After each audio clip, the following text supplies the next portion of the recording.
तो आज हम लोग शुरू करेंगे स्फेरिकल कैपेसिटर से। कैपेसिटर का लेक्चर नंबर 2। ठीक है, जो लोग इससे पहले वाला लेक्चर नहीं देखे हो वो लोग पहले फर्स्ट लेक्चर को देख लो, तब इसको देखना, बहुत मज़ा आएगा। ठीक है, ये चीज़ है, पूरा समझ में भी आएगा। तो चलो हेडिंग लगा लेते हैं, स्फेरिकल कैपेसिटर। स्फेरिकल कैपेसिटर, तो देखो स्फेरिकल कैपेसिटर में हम लोग क्या इसमें रहता है, तो एक पहले स्फेयर रहता है छोटा सा, ये सॉलिड भी हो सकता है और होलो भी हो सकता है। इसका रेडियस R1 ले लिए हैं, ये R1 रेडियस।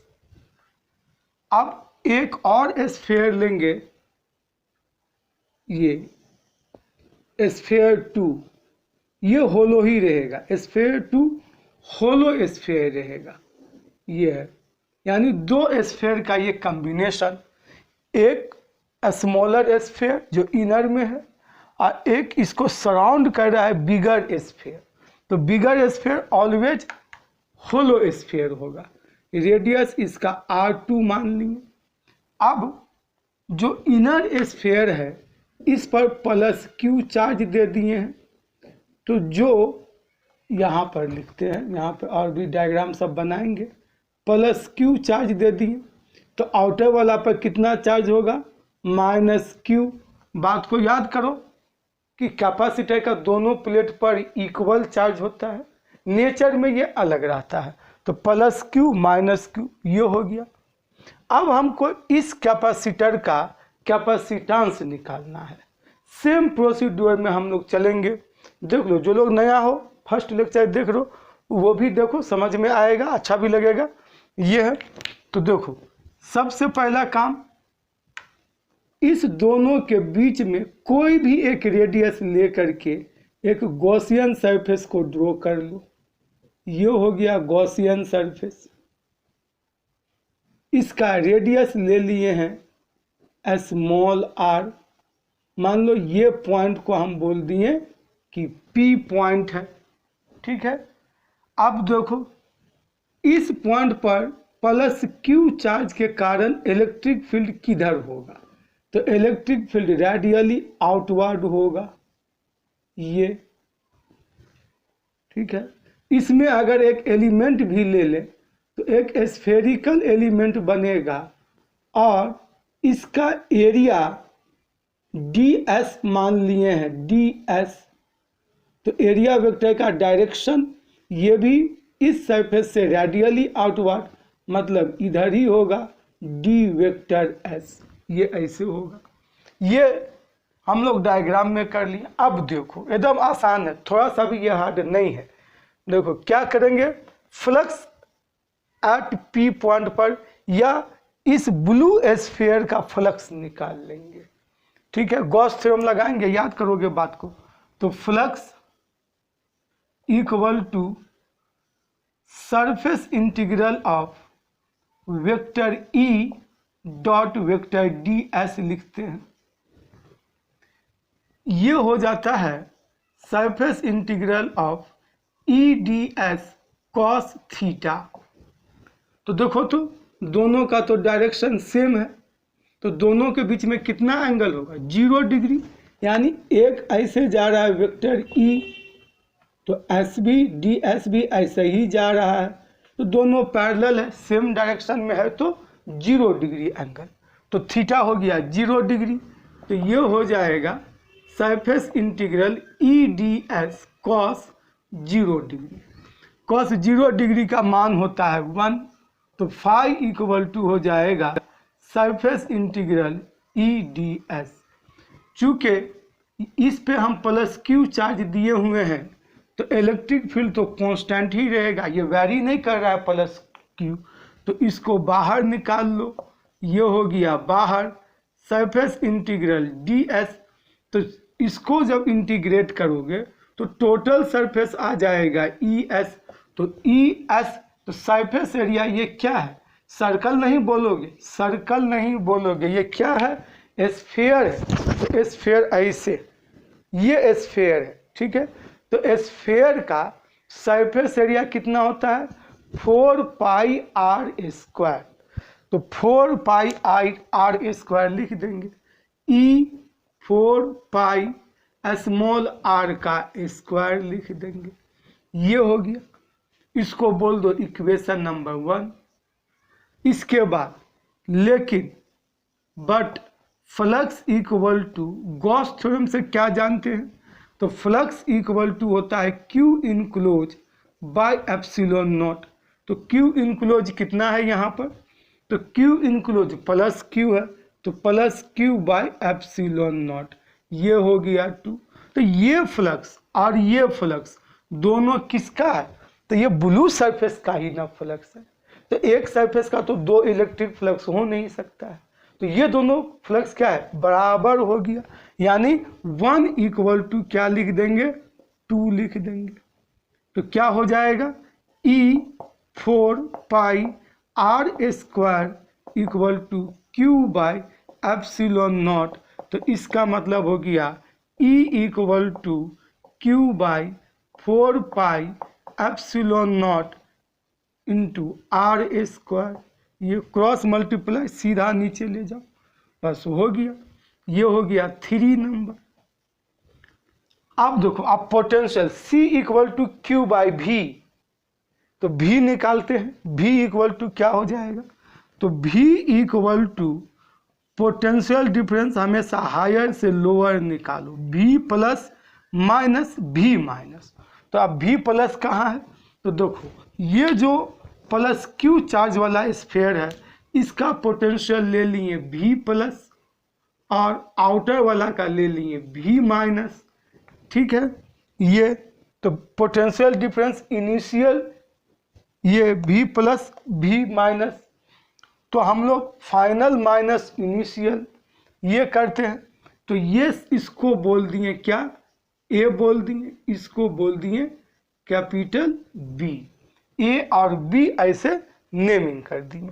तो क्या होता है ये पोटेंशियल, तो पोटेंशियल होता है minus of line integral A to B vector E dot d r, vector E dot d r, यानी ये क्या हो जाएगा माइनस A हमारा ये है, तो A के लिए ये डी आर क्या हो जाएगा R2 हो जाएगा, तो लिख दिए R2, और B के लिए ये क्या हो जाएगा R, तो R1 हो जाएगा, तो लिख दिए R1, ठीक है। Vector E dot d are को E D R cos theta, अब थीटा कितना होगा, तो देखो vector E radially outward, vector R ये भी रेडियली आउटवर्ड, तो दोनों के बीच में कितना एंगल 0 डिग्री एंगल। तो यहाँ पर थीटा देखो ये ऐसे है वेक्टर E, तो डी आर भी तो ऐसा ही जा रहा है सेंटर से, तो दोनों के बीच में कितना एंगल है 0 डिग्री एंगल है। तो ये हो गया माइनस R2 से R1 E D R cos 0, cos 0 का वैल्यू 1 हो जाता है, तो V इक्वल टू हो जाएगा माइनस R2 से R1, E के जगह पर ये रख सकते हैं, E के जगह पर ये, तो E के जगह पर इसको बैठाओ, तो क्या होगा Q by 4 pi epsilon naught into R square, और डी आर लिख दिए, कॉस 0 का वैल्यू 1, कोई ज़रूर नहीं है लिखने का। इसमें देखो Q constant, 4 pi epsilon naught constant, ये सब बाहर निकल जाएगा, minus Q by 4 pi epsilon naught हो गया बाहर, R2 से R1 और हो जाएगा D R by R square. अब इसको इंटीग्रेट करना है, देखो इंटीग्रेट इसको करना, इंटीग्रेशन में तुम लोग को दिक्कत होता थोड़ा समझोगे, इंटीग्रेशन बहुत आसान है ये इंटीग्रेशन।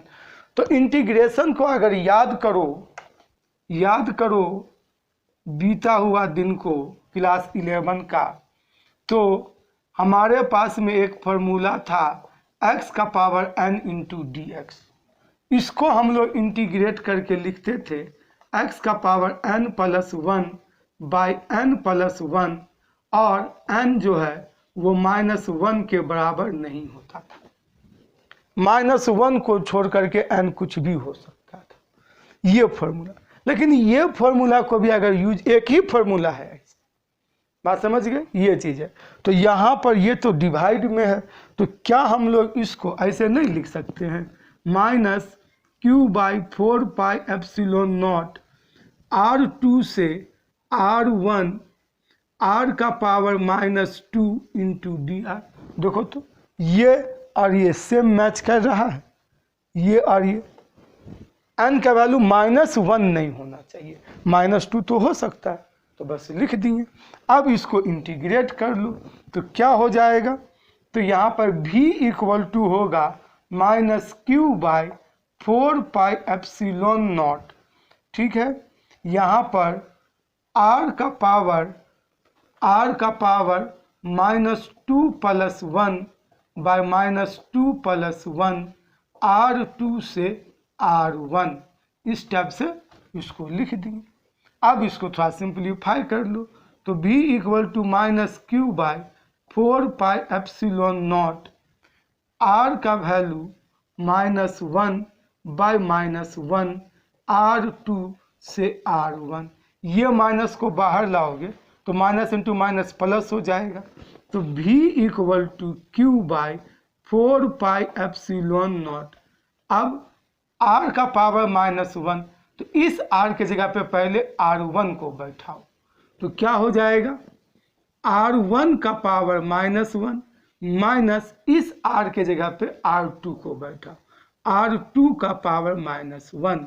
इसको हम लोग ऐसे भी लिख सकते हैं कि v इक्वल टू होगा q/4πε0 1 बाय, इसको नीचे ले जाएंगे तो R1 माइनस 1 बाय R2, ये ऐसे लिख देंगे, ऐसे करके लिख देंगे v इक्वल टू ये। अब इसके बाद जो है q/v, c equal to q/v, या एक सेंटेंस और इसको तुम सिंप्लीफाई कर सकते हो, v इक्वल टू q/4πε0। अगर एलसीएम लेंगे तो R2 minus R1 by R1 into R2, ऐसा। तो c इक्वल टू होगा q/v ऐसे।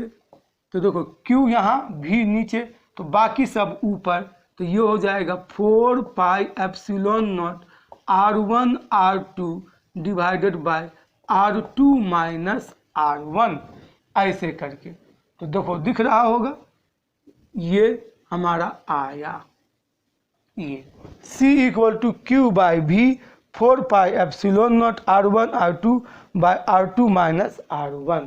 एक बार देख लो, सबसे पहला काम क्या किए, तो फ्लक्स निकाल दिए, गॉस लो, ये सबसे आसान तरीका है, फ्लक्स निकाल लो, गॉस थ्योरम से निकालने का कोशिश करो। हम लोग इसीलिए गॉस थ्योरम पढ़े हैं ये। तो देखो फाई यहाँ पर निकाल लिए इजीली, जो गॉस थ्योरम का कंसेप्ट है वही कंसेप्ट लगा दिए। लेकिन फाई इक्वल टू होता है q इनक्लोज बाय ε0, इससे इलेक्ट्रिक फील्ड निकाल लिए। या अगर तुमको स्फीयर का इलेक्ट्रिक फील्ड याद है तो डायरेक्टली लिख सकते हो। हम यहाँ पर इसलिए नहीं डायरेक्टली लिख रहे हैं ताकि तुम लोग देखो एक्चुअल में ये कैसे हम लोग डिराइव करते हैं, सीखने का कोशिश करोगे, ठीक है। ये रटो नहीं इसको। तो यहाँ से निकाल लिए ई। अब v इक्वल टू क्या होता है, higher potential minus lower potential, तो पोटेंशियल डिफरेंस निकाल लिए दोनों प्लेट के बीच में। तो potential difference vector E dot vector D R, line integral minus करते हैं a से b। तो यहाँ पर बैठा दिए लिमिट R2 R1 और इस टाइप से इंटीग्रेट किए, और ये मेरा आ गया c, ठीक है। देखो आगे देखो, इसी का दो गो और केस है, सेम केस है। तो क्या है, स्फेरिकल कैपेसिटर का तो ये हो गया। लेकिन अगर हमको दे दिया क्वेश्चन में कि find the capacitor of isolated spherical conductor, isolated spherical conductor, ये कैसा कंडक्टर है, तो इसमें दो स्फीयर नहीं रहेगा, इसमें कितना रहेगा, एक ही। इसको मिटाते हैं, इसमें एक ही रहेगा स्फीयर। तो देखो आइसोलेटेड स्फीयर, इसको भी मिटाते हैं। हाँ, या इसको भी तुम बना सकते हो, R2 को सीधा सीधी यहाँ से हटा दो तो ये हो जाएगा आइसोलेटेड। तो देखो isolated spherical conductor, isolated spherical conductor, ये तो आइसोलेटेड स्फेरिकल कंडक्टर में एक ही स्फीयर रहेगा, इसका रेडियस R1। तो दूसरा स्फीयर कहाँ गया, क्योंकि पैरेलल प्लेट ये कैपेसिटर में हम लोग दो गो प्लेट लेके बात करते हैं, तो यहाँ एक ही है। तो दूसरा प्लेट भी है, कहाँ है, इन्फिनिटी में। बात समझ गए, दूसरा प्लेट कहाँ, इन्फिनिटी में। तो अगर हम दूसरा ड्रॉ करते हैं तो ये बहुत बड़ा सा बनेगा इस टाइप से, और इसका अगर रेडियस देखेंगे R2, तो R2 इक्वल टू इन्फिनिटी, तो इसमें बैठा दो, इन्फिनिटी आ जाएगा।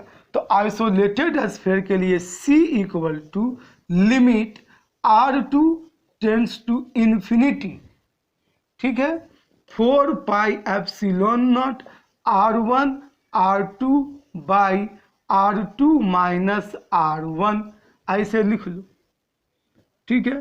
तो C इक्वल टू हो जाएगा limit R2 tends to infinity 4 pi epsilon naught R1 R2, इसमें से R2 कॉमन लो, तो R2 कॉमन लिए तो यहाँ 1 माइनस लिख सकते हैं R1 बाई R2, यहाँ पर R2 नहीं था तो R2 से मल्टीप्लाई, R2 से डिवाइड, तो R2 कहाँ आ गया, बाहर, ऊपर में, और नीचे वाला R2 बच गया।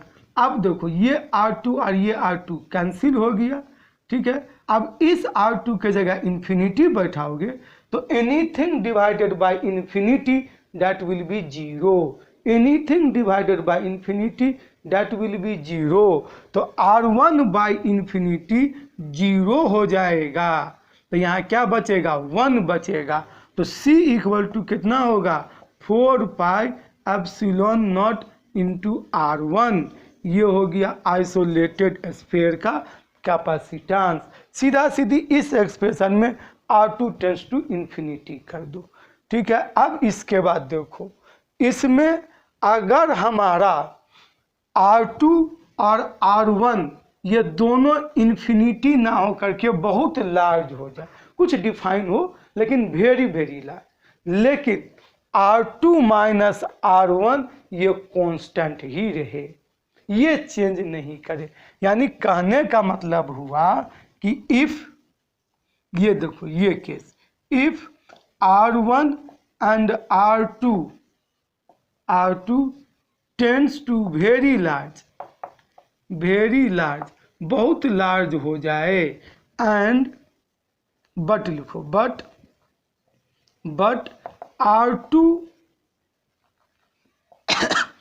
R2 minus R1 equal to D, ये डिस्टेंस चेंज नहीं हो, ये फिक्स डिस्टेंस है, ठीक है। R2 माइनस R1 ये डी ही है, कितना भी ये दोनों लार्ज होता जाए, R2 माइनस R1 जो है ये हमको डी ही रहे, ये चेंज ना हो। ये तो इस केस में हमारा कैपेसिटेंस क्या होगा, तो देखो इस केस में C इक्वल, इस केस में हम लोग ये पहला चीज मान लेते हैं कि R1 into R2 equal to R square, क्योंकि R2 और R1 के रेस्पेक्ट में ये जो माइनस जो डिफरेंस अगर देखेंगे तो ये ज़्यादा का नहीं दिखेगा, तो इसलिए R1 R2 को हम लोग मान लेते हैं कि ये R स्क्वायर है, ठीक है। तो यहाँ पर C इक्वल टू अब क्या हो जाएगा, तो C इक्वल टू हो जाएगा 4 pi epsilon naught into R का स्क्वायर और divided by R2 minus R1 के जगह पर लिख दिए D, तो 4 pi R square, C equal to epsilon naught 4 pi R square की जगह स्फीयर का सरफेस एरिया हो जाएगा और डिवाइडेड बाय डी हो जाएगा। याद करो पहला लेक्चर में ये किसका कैपेसिटेंस था? तो ये पैरेलल प्लेट का कैपेसिटेंस था। तो जब स्फेरिकल कैपेसिटर का R1 और R2 को बहुत ज़्यादा लार्ज कर दोगे तो ये एक पैरेलल प्लेट कैपेसिटर की तरह बिहेव करने लगेगा। बात समझ गए? ये चीज़ है। तो अगर क्वेश्चन में आता है कि what will happen if the radius of both the sphere of a spherical capacitor is increase to very large, तो सीधा इसका आंसर लिखेंगे then the spherical capacitor will behave as a parallel plate capacitor. तब ये parallel plate capacitor की तरह behave करने लगेगा। तो ये हमारा उसका हो जाएगा। ठीक है, इसको नोट करो, इस पे सवाल बनाते हैं। तो मिटाते हैं इसको। अब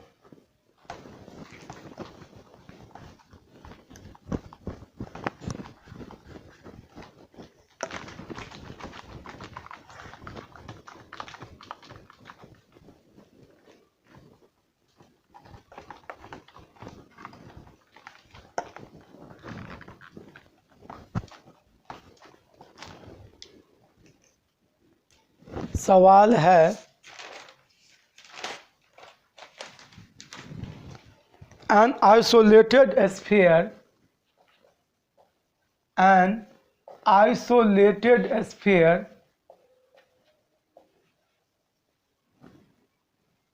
has a capacitance of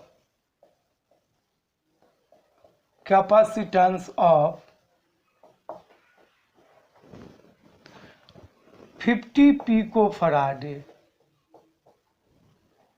A number में पूछ रहा है calculate its radius,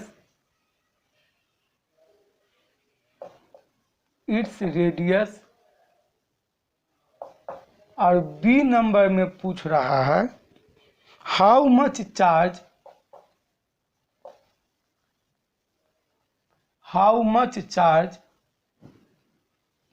should be placed on it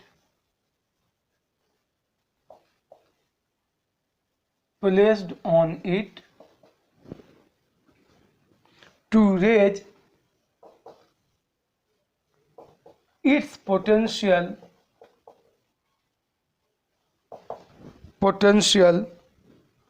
to 10 का पावर 4 वोल्ट।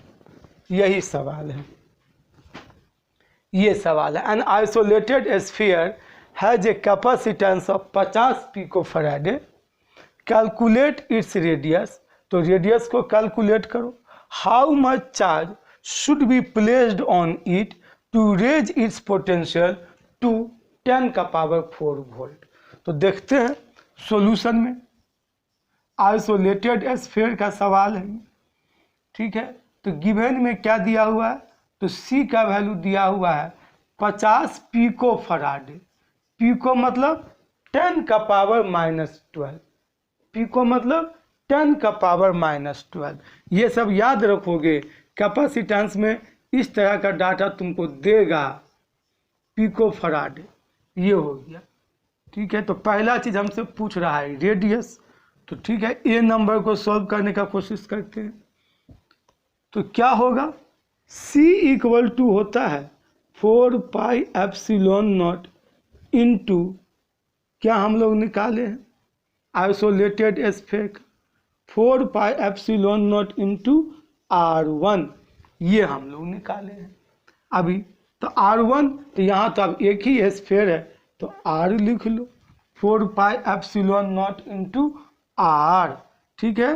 वहाँ पर हम समझाने के लिए R1 का यूज किए, फार्मूला में भी R1 लाए, लेकिन सवाल आए तो सिंपली R लिख के बना लिया करो, ठीक है। एक ही रेडियस है इसमें, तो R1 R2 लिखने का कोई ज़रूरी नहीं है। तो यहाँ से R इक्वल टू क्या हो जाएगा? तो C by 4 pi epsilon naught. तो इसका मतलब हुआ R इक्वल टू हो जाएगा 1/4 पाई एप्सिलॉन नॉट का वैल्यू तुम लोग जानते हो 9 × 10 का पावर 9 और सी दिया हुआ है 50 × 10 का पावर -12 आर मतलब रेडियस, तो यहाँ पर मीटर ही हो जाएगा। ठीक है, ये या अगर तुम फराडे से अगर लिखना चाहते हो तो ये होगा फराडे, तो ये मीटर पर फराडे, तो फराडे कैंसिल, मीटर बचेगा। ये हो गया। अब इसको सॉल्व करो तो R = क्या हो जाएगा। अब बेहतर होगा जो क्वांटिटी रहता है ना उसका यूनिट सीधा लिख दो, ज़्यादा दिमाग में झंझट नहीं पालो कि ये क्या होगा। R डिस्टेंस है, मीटर होगा, यूनिट मीटर लिख दिए। ठीक है, ज़्यादा नहीं सोचना है। 0 हो गया, 9 × 5 = 45, 450, 10 का पावर -3 -12 + 9 -3 मीटर। तो इसको हम लोग ये ऐसे भी लिख सकते हैं 0.450 मीटर। अगर सेंटीमीटर में कोई लिखना चाहते हो तो कोई मना नहीं है, 100 से मल्टीप्लाई कर दो तो 45 सेंटीमीटर। ये हो गया 45 सेंटीमीटर।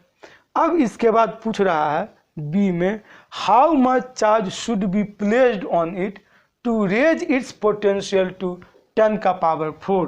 तो बी नंबर को देख लो, बी नंबर में बी हो गया 10 का पावर 4। सी हमको है ये है, सी = है 50 पिको फराड, 10 का पावर -12 फराड।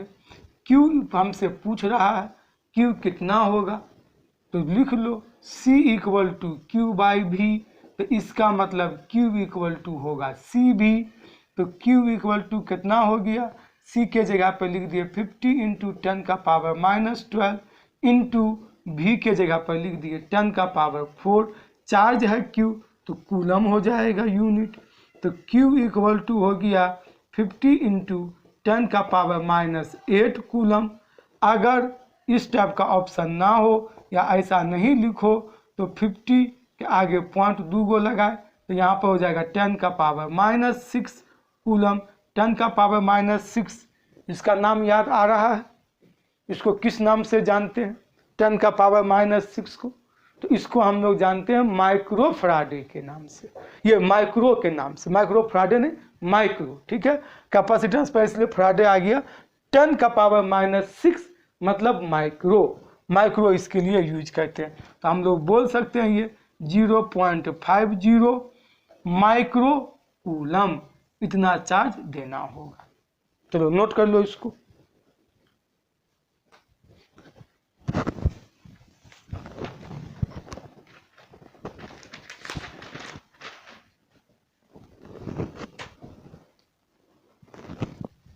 नेक्स्ट हम लोग बात करेंगे सिलिंड्रिकल कैपेसिटर पे। नोट कर लिए, सिलिंड्रिकल कैपेसिटर पे।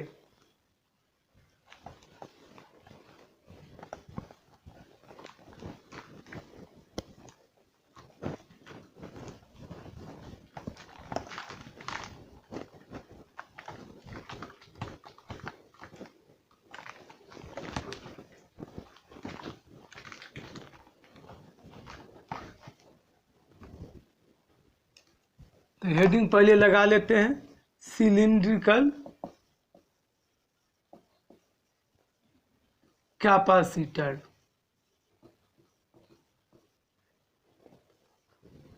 तो इसमें भी 2 सिलेंडर रहेगा, क्योंकि 2 प्लेट चाहिए, एक पॉजिटिव प्लेट एक निगेटिव प्लेट, क्योंकि बिना 2 प्लेट का कैपेसिटर हम लोग इमेजिन नहीं कर सकते। तो ये एक हम ले लिए स्मॉल डायामीटर का एक सिलेंडर, ये सॉलिड भी ले सकते हो और होलो भी ले सकते हो। ये हो गया एक। ठीक है, इसके बाद एक ले लिए इससे ज़्यादा डायामीटर का, ये आउटर वाला होलो ही रहेगा, ये सॉलिड हो नहीं सकता है, दोनों के बीच में गैप है।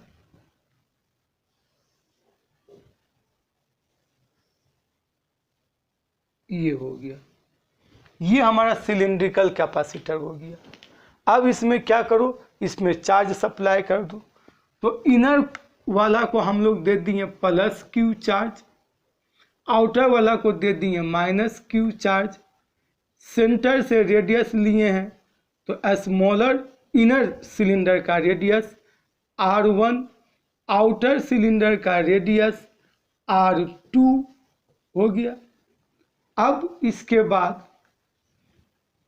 इसमें और हम लोग क्या क्या कर सकते हैं, ये हो गया plus Q minus Q R1 R2, चलो ठीक है, ये हमारा अभी इतना ही रहने दो।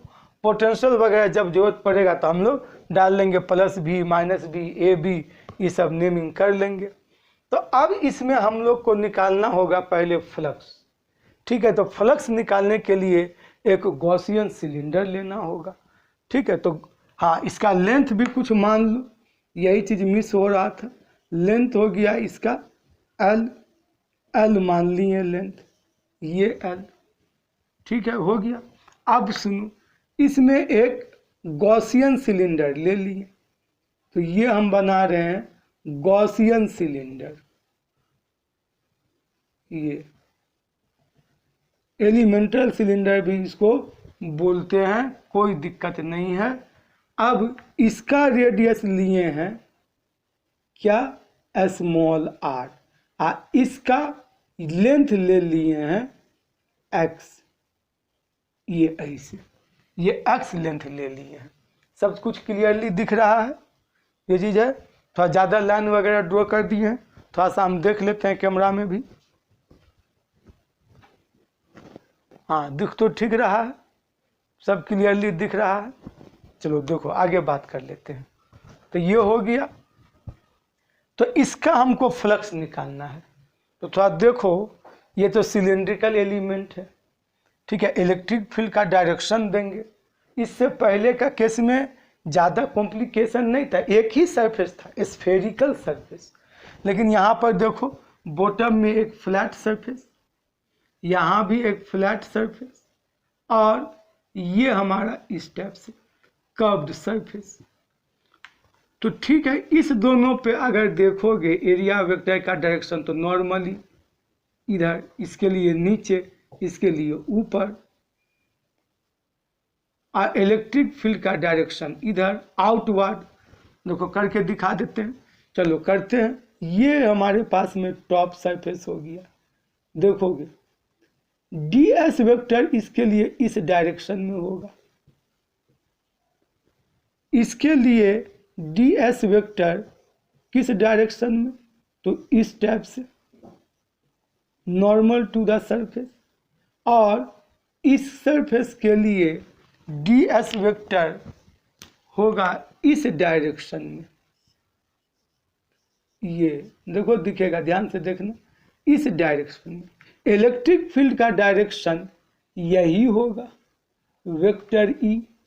यहाँ पर भी इलेक्ट्रिक फील्ड का डायरेक्शन ऐसा ही होगा, वेक्टर ई।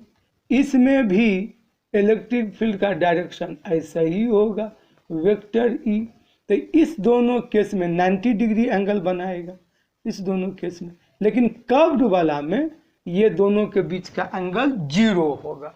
तो flux linked with Gaussian surface, phi equal to लिख सकते हैं surface integral vector E dot D S, किसके लिए, टॉप के लिए, इसके लिए लिख लिए, plus surface integral vector E dot D S curved surface के लिए, ये वाला ऐसा कर्व्ड सरफेस के लिए, plus surface integral vector E dot D S bottom के लिए।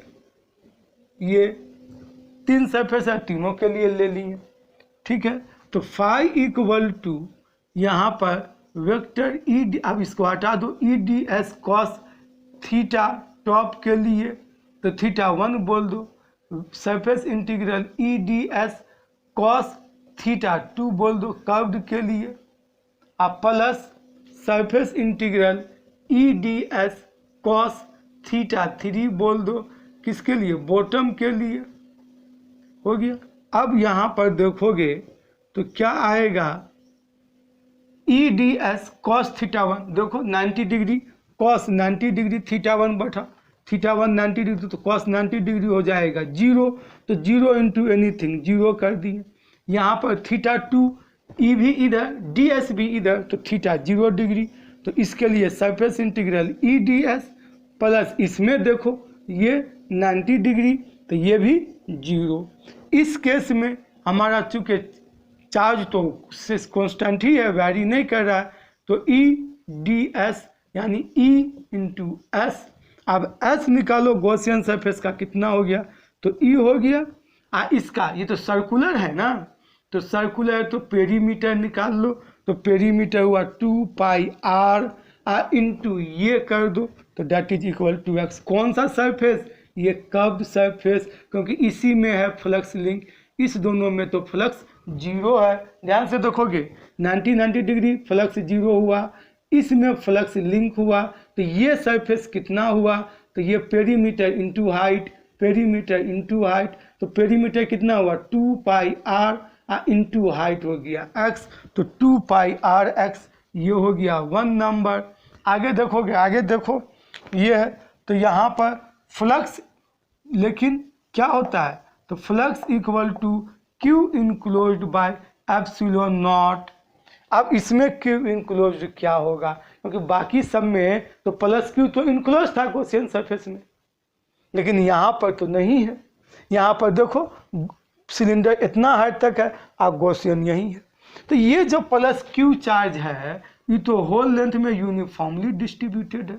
तो तुम चार्ज का रेट निकाल लो और एक्स लेंथ में बैठ इसको ये एक्स लेंथ के लिए चार्ज निकाल लो, हो गया।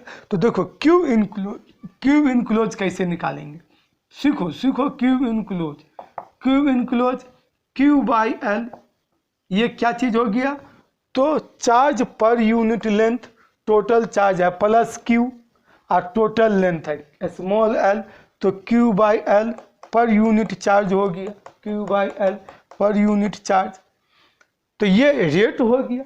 तो यहाँ तक का कितना चार्ज हुआ, तो Q by L into x, तो इंटू एक्स कर दिए, तो फाई इक्वल टू क्या हो जाएगा, तो phi equal to Q by L into X whole divided by epsilon naught, यानी Q x by L epsilon naught, ये हो गया 2 नंबर। अब दोनों फ्लक्स जो है ये तो गॉसियन ही सरफेस का ना है, तो दोनों फ्लक्स इक्वल होना चाहिए, तो 1 इक्वल टू 2, दोनों को इक्वेट कर दो तो क्या हो जाएगा, E into 2 pi R into x equal to Q x by L epsilon naught. X से एक्स कैंसिल, तो E इक्वल टू होगा Q by 2 pi epsilon naught into L into R, ये हो गया 1। इसको साइड में लिख देते हैं, E equal to Q by 2 pi epsilon naught L into R, ये हो गया इक्वेशन 1। तो जल्दी से नोट करो, हम इसको मिटाएंगे।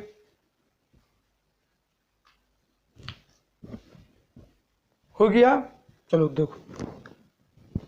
तो अब इसके बाद क्या करेंगे, तो पोटेंशियल डिफरेंस हमको निकालना होगा दोनों प्लेट के बीच में, C equal to Q by V, और एक्चुअल में E हम लोग निकालते हैं V को ही फाइंड आउट करने के लिए। ये है, बहुत शॉर्ट में डायरेक्ट तुम रट लोगे ना तो रटते ही रह जाओगे, कभी फिजिक्स को सीख नहीं पाओगे ना जान पाओगे। इसीलिए रटने वाला काम कम से कम किया करो, सीखने वाला काम ज़्यादा से ज़्यादा किया करो, ठीक है। इसीलिए फिजिक्स को सीखो, समझो, ये मेमोराइज नहीं करो, इससे फिजिक्स का तुमको जो है टेस्ट नहीं मिलेगा। ये तो देखो यहाँ पर कैसे हम लोग इसको भी निकाल लेंगे। तो अब यहाँ क्या है, ये हमारा पॉजिटिव है प्लेट इनर वाला, तो प्लस भी इसको दे दिए, ये माइनस, ये निगेटिव चार्ज है तो माइनस भी इसको दे दिए। इस पॉइंट को इसको बोल दिए कि A है और इसको बोल दिए कि B है, A टू B हम लोग को चलना है, A टू B, तो V equal to V plus minus V minus कर देंगे इस टाइप से।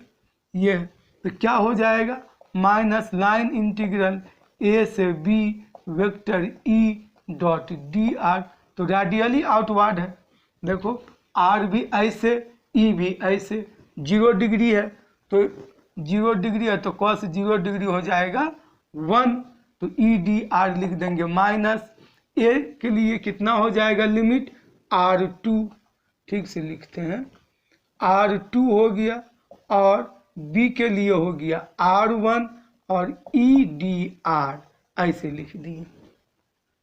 तो V इक्वल टू हो गया माइनस R2 से R1। ये जो E है, E के जगह इसको नहीं बैठा सकते हैं, इसको बैठा देंगे E के जगह पर। क्या है?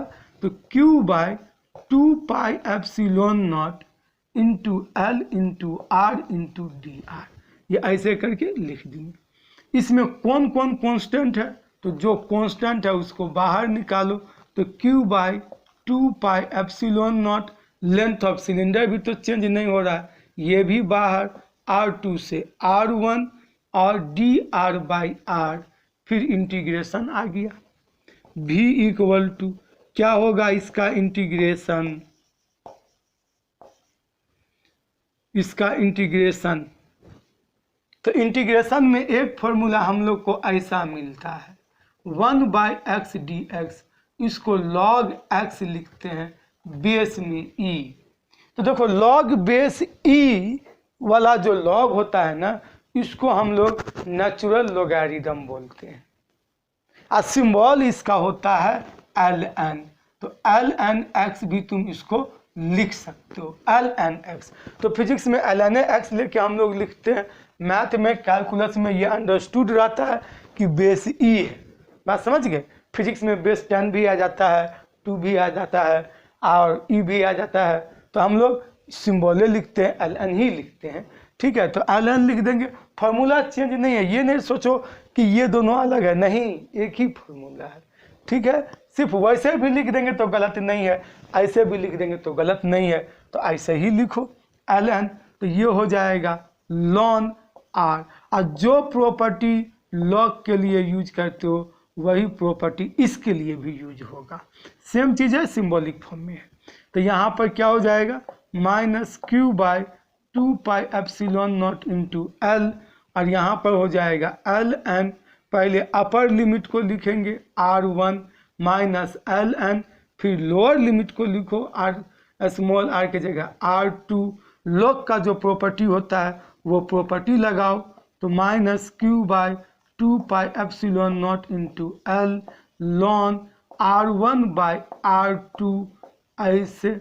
ये माइनस को अगर लेके तुम चल जाते हो यहाँ पर, इसमें ऐसे लिखो, यहाँ पर minus Q by 2 pi epsilon naught into L ln R1 by R2, ये ऐसे लिखे ना।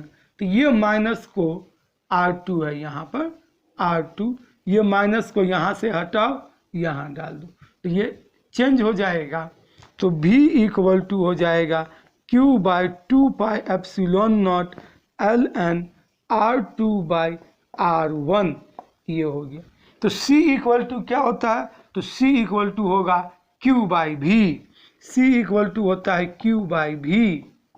तो Q बाई V, V नीचे, ये सब ऊपर, ये डिवीजन में, तो लिख देंगे, देखो ये वाला चीज़ को, ये वाला चीज़ ऊपर और ये वाला चीज़ कहाँ, डिवीजन में नीचे आ जाएगा, और Q बाई V, V को भी नीचे यहाँ पे लाएंगे Q के नीचे।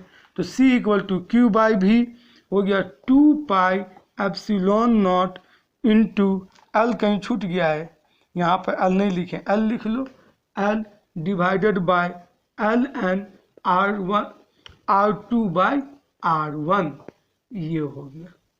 तो ये हमारा आ गया सिलिंड्रिकल का capacitance C equal to 2 pi epsilon naught into L ln या ln R2 बाई R1, ये हमारा हो गया इस पे, ठीक है। तो इस टाइप से हम लोग को इसको डिराइव करना चाहिए, ऐसे डिराइव करते हैं, ठीक है। तो अभी इसके बाद जो हम लोग इसमें पढ़ेंगे, that is very very important topic, combination of the capacitor. बात समझ गए? तो कम्बिनेशन ऑफ द कैपेसिटर हम नेक्स्ट लेक्चर में बात करेंगे, ठीक है। तब तक इसको थोड़ा सा रिवाइज करो, बहुत मज़ा आने वाला है, ठीक है। कम्बिनेशन ऑफ कैपेसिटर, ये सब इंटरेस्टिंग टॉपिक है, अच्छा लगेगा और अच्छा से पढ़ो, ठीक है। मिलते हैं नेक्स्ट लेक्चर में।